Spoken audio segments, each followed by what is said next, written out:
Welcome back, my temporally troubled time servers. I'm your quantum superposed temporal coordinators, simultaneously experiencing and forgetting infinite Februaries across all possible realities. You're tuned into the Multiverse Employee Handbook, the only podcast that treats your recurring meetings like closed time-like curves, just waiting to collapse into actual productivity.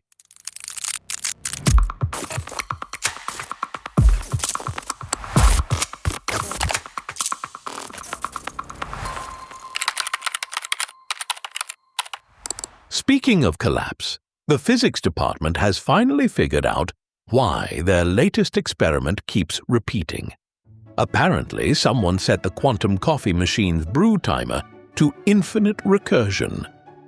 Though considering that even our branch office on Mars gets better coffee than we do, looking at you, Dave, perhaps being stuck in an endless loop of mediocre morning brew isn't the worst temporal anomaly we've faced.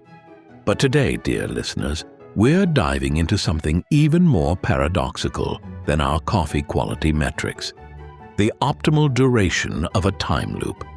That's right. We're exploring what happens when you apply project management principles to temporal recursion.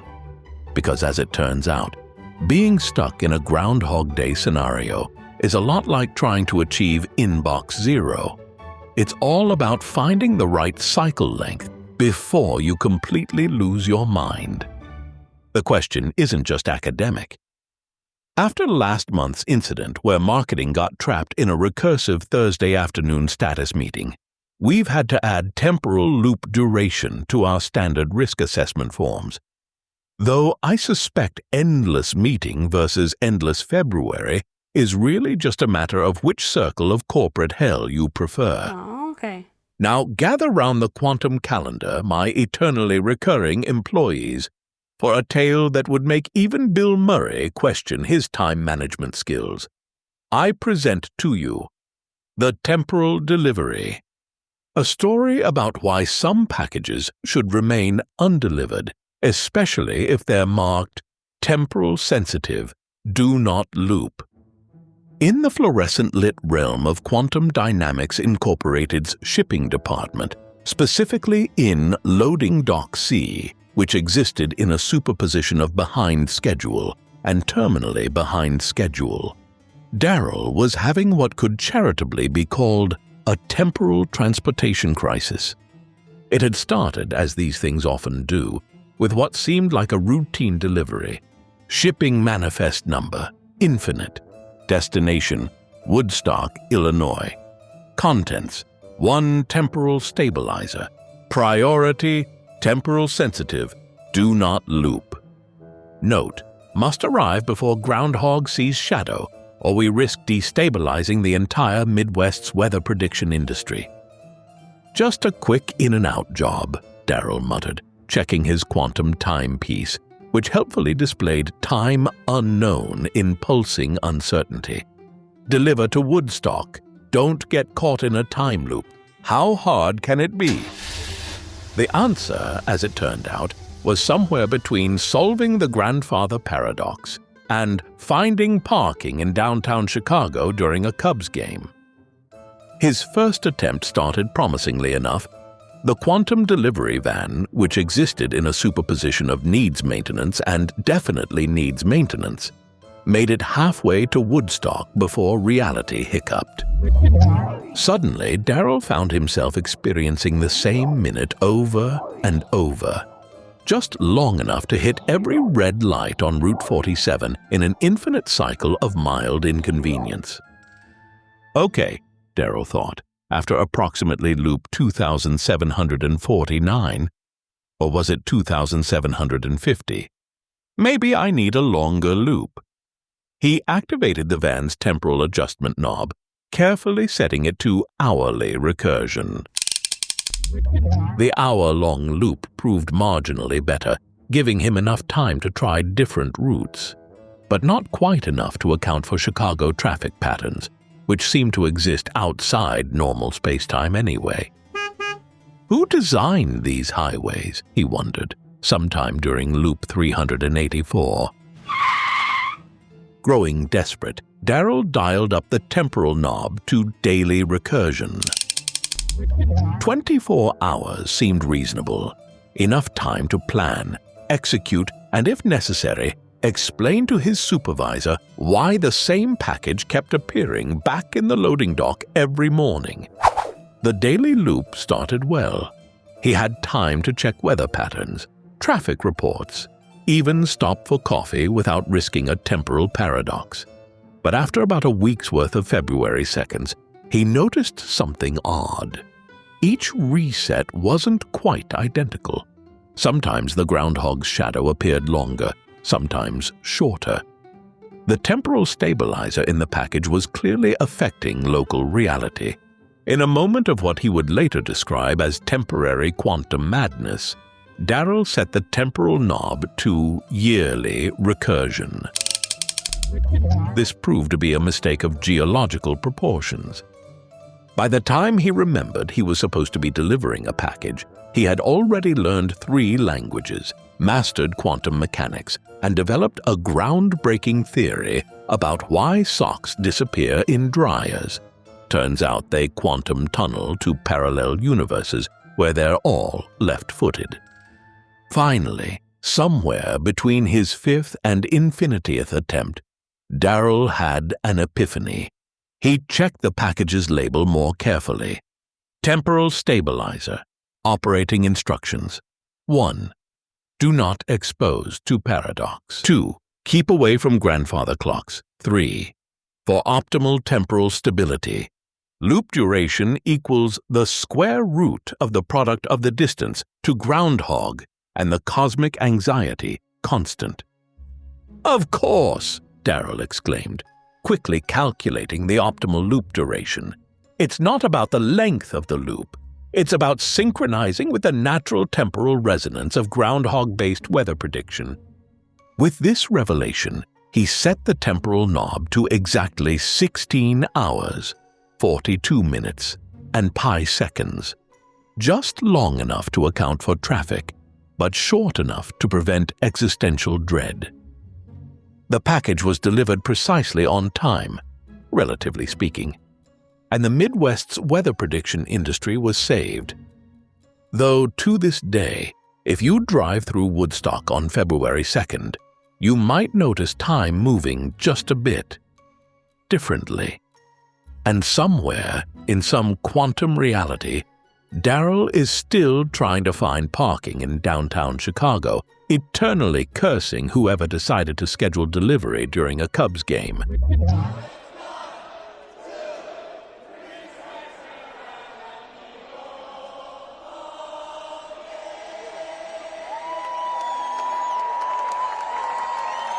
And that, dear listeners, brings us to the fascinating physics behind why some temporal loops are better than others. Now that we've seen how even a simple delivery can turn into a temporal crisis faster than you can say time loop bootstrapping paradox, let's talk about the science behind why getting stuck in a time loop isn't just the stuff of science fiction.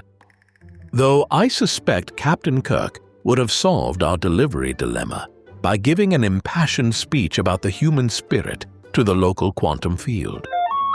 The concept of time loops actually emerges from Einstein's field equations of general relativity, which, unlike most time travel plots, actually make mathematical sense. Kurt Gödel, the same mathematician who proved some truths are unprovable, talk about a cosmic party pooper, discovered in 1949 that if you spin the entire universe just right, time itself can loop back like a cosmic Ouroboros. Real physics gets rather particular about its temporal mechanics.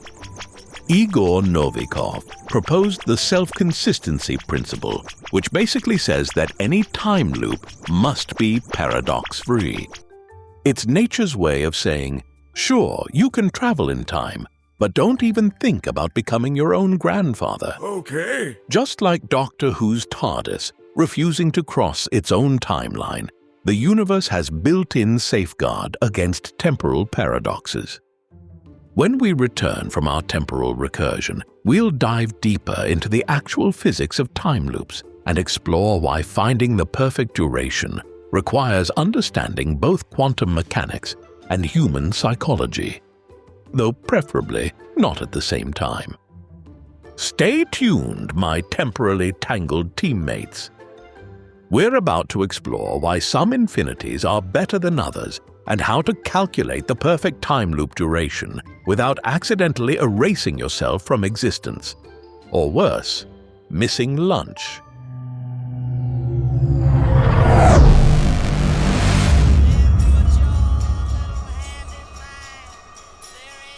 Welcome back, my chronologically confused colleagues. While you were away, we calculated the perfect duration for a time loop, but the results keep shifting every time we try to measure them. It's less Groundhog Day and more quantum uncertainty principle. The more precisely we try to define the perfect loop, the less we seem to know about where all our time went. Let's dive into the actual physics of temporal recursion, starting with Gödel's remarkable discovery in 1949. While playing around with Einstein's field equations as one does, Gödel found that if you spin a universe just right, time itself can curve back on itself, creating what we call closed time-like curves. Imagine the universe as a cosmic record player. Spin it fast enough, and time becomes like a needle that can skip back to previous tracks. But nature, it seems, isn't too fond of temporal paradoxes. Enter Igor Novikov, who in the 1980s proposed what we now call the self-consistency principle. According to Novikov, any event on a closed time-like curve must be self-consistent, meaning you can't change the past even if you visit it. The universe, like a particularly strict project manager, ensures that all temporal loops maintain logical consistency. This is where things get really interesting. Stephen Hawking, never one to let sleeping temporal dogs lie, proposed his chronology protection conjecture in 1992. The basic idea? The universe actively prevents the creation of time machines through quantum effects. Any attempt to create a time loop would generate virtual particles with infinite energy, effectively enforcing what Hawking called chronology protection, the universe's way of preventing temporal shenanigans at the quantum level. But here's the fascinating part. These theories tell us something profound about the nature of time loops. The mathematics suggests that if time loops are possible at all, they must follow certain rules. The duration of the loop isn't arbitrary. It's constrained by the local geometry of space-time itself. Just as a planet's orbit is determined by gravity's curvature of space, a time loop's duration would be determined by the local curvature of time. Using Gödel's solutions to Einstein's field equations, we can actually calculate theoretical optimal loop durations. The math suggests that shorter loops require exponentially more energy to maintain, while longer loops risk breaking down due to quantum decoherence. There's a sweet spot, a temporal Goldilocks zone, where the energy requirements and stability requirements balance out.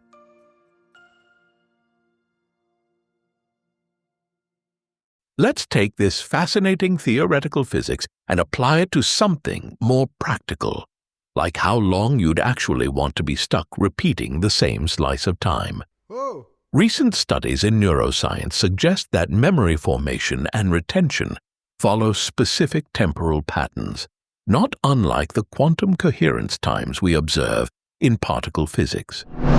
The hippocampus, our brain's memory center, operates optimally within certain time frames that eerily align with natural circadian rhythms. Consider how memories form during temporal recursion. In loops shorter than an hour, the brain barely has time to form short-term memories before the reset hits. Oh, really? It's like trying to solve a puzzle while someone keeps scrambling the pieces. Technically possible, but incredibly frustrating. The psychological impact is severe, creating what temporal psychologists call micro-loop stress disorder, where the constant resets prevent any meaningful cognitive processing. Yearly loops present the opposite problem. Human memory evolved to operate on much shorter cycles. Studies show that memory retention begins to degrade significantly after about 3 months without reinforcement. Hello? In a year-long loop, you'd spend the first few months just trying to remember what you learned in the previous iteration. Wait, what? Like our friend Daryl discovered during his extended delivery attempt, you might master quantum mechanics, but forget why you started learning it in the first place. This brings us to what temporal theorists call the Goldilocks Zone of time loops, the 24-hour cycle. It's not just arbitrary. It aligns perfectly with our biological rhythms and cognitive processing patterns. The human brain is optimized for daily memory consolidation during sleep cycles. Each loop provides enough time for learning and reflection, while the reset occurs at a natural breakpoint in our cognitive processing. Think about the mathematics of memory retention. Short-term memories typically consolidate into long-term storage over a period of 6 to 8 hours. A 24-hour loop gives you time for initial learning, memory consolidation, practical application, and reflection. A complete learning cycle that matches our neural architecture. Let's break down the temporal options scientifically. Minute-long loops violate basic neurological principles. Our brains need at least 30 seconds just to form a basic short-term memory. Hourly loops create fragmented learning patterns, like trying to read a book 1 page at a time with forced amnesia between pages. Yearly loops exceed our natural memory optimization cycles, requiring extensive mental energy just to maintain continuity between iterations. The 24-hour loop, however, provides perfect synchronization with our circadian rhythms, optimal memory consolidation patterns, and natural psychological reset points. It's as if evolution designed our brain specifically for daily temporal recursion, though I suspect that's correlation rather than causation, unless someone wants to propose a very interesting doctoral thesis.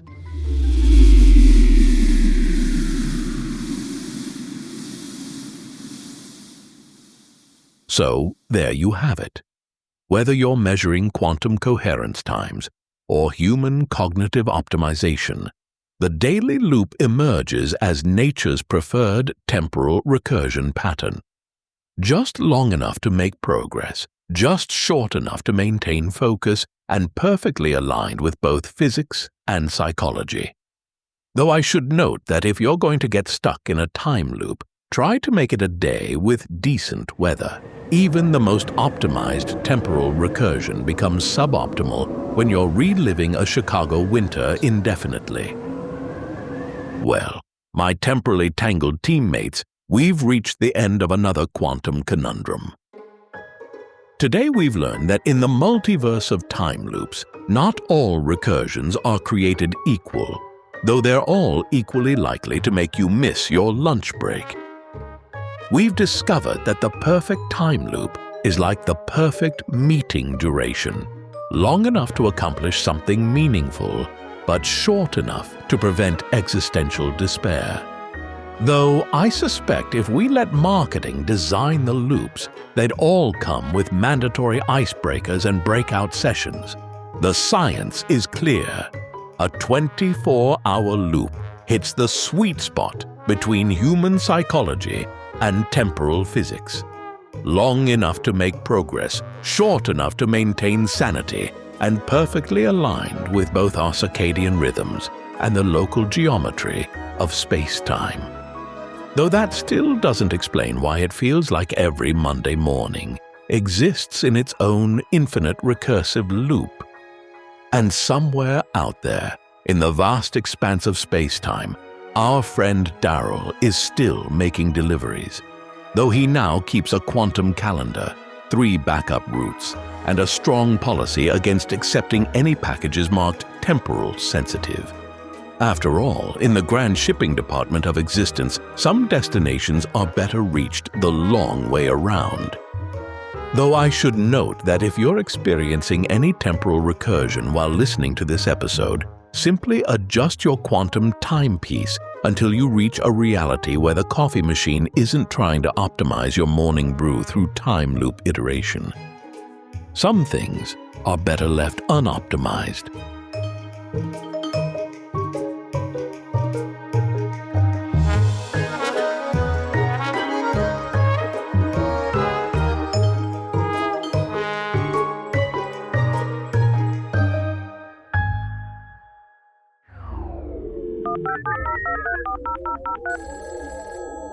Well, hey there, friend.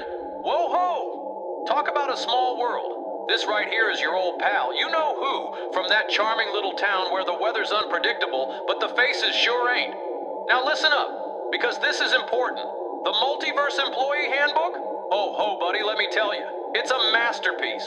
Created by none other than the one, the only, you guessed it. Phil Connors. Edited? Phil Connors.